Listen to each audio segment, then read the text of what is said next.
All right, guys, with the jobs report showing the unemployment rate at 4.1% now, which is the highest since November 2021, and with wage growth further cooling, the writing is on the wall for the Fed to cut rates in September.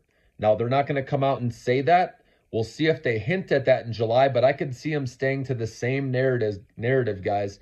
And the market doesn't like that. Investors want to hear Powell say he's going to cut rates, but he's not going to do that until the last second, guys.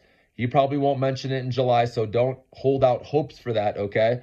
But I could see him doing it at the September meeting without any heads up to anybody. That's how he wants to be. He doesn't want to, sway one way or the other, okay? He's going to wait until the data confirms it over the next couple months, okay? But September looks likely right now. And remember, it doesn't matter what the Fed says. It's about the data. The data speaks louder than the Fed.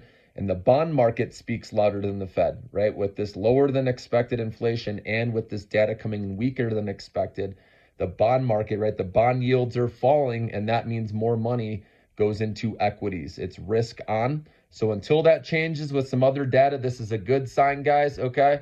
But like I said, don't plan on Powell saying anything, okay? And one day, like I said, when it's time, it will happen, and these small cap stocks I've been talking about will take off. Okay, but you can always wait for the upward momentum so you don't get stuck holding the bag for longer than you want.